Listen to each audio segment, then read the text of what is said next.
इतने पुख्ता प्रमाण सीबीआई के पास उपलब्ध है कि मुझे नहीं लगता कि कोई बच पाएगा। इतने पुख्ता प्रमाण हैं। और लालू यादव का एक ही नारा था, तुम मुझे ज़मीन दो, मैं तुम्हें नौकरी दूंगा। तो तुम मुझे ज़मीन दो, मैं नौकरी दूंगा। तो ऐसे दर्जनों न्यायिक प्रक्रिया है। ये जो रेलवे में नौकरी के बदले जो लालू यादव के परिवार ने जमीन लिखवा लिया था, और जिस मामले को जनता दल यू के राष्ट्रीय अध्यक्ष श्री ललन सिंह जी ने उजागर किया था, उन्होंने सबसे पहले 2008-9 के करीब डॉक्टर मनमोहन सिंह को मिलकर ज्ञापन दिया था और मांग किया था कि इसकी जांच कराई जाए, सीबीआई जांच कराई जाए। तो उसी दस्तावेज के आधार पर जांच चल रही है और इतने पुख्ता प्रमाण सीबीआई के पास उपलब्ध है कि मुझे नहीं लगता कि कोई बच पाएगा। इतने पुख्ता प्रमाण हैं।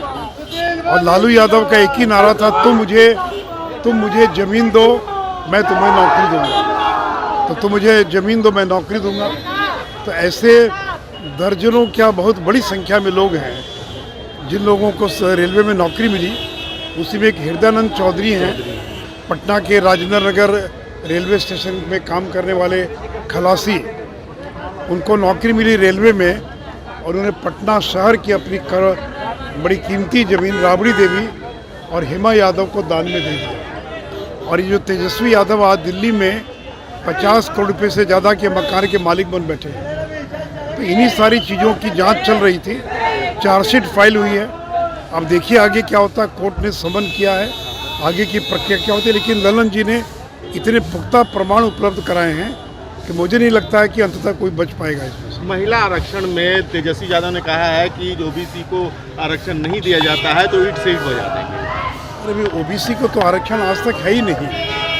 देखिए, लोकसभा और विधानसभा में केवल अनुसूचित जाति जनजाति के लिए आरक्षण का प्रावधान है। आज तक कभी भी 90 साल के अंदर किसी अन्य वर्ग को आरक्षण का लाभ नहीं दिया गया है। और देखिए, ये तो बिहार में जैसे 40 एमपी हैं, उसमें करीब 19 एमपी ओबीसी से आते हैं।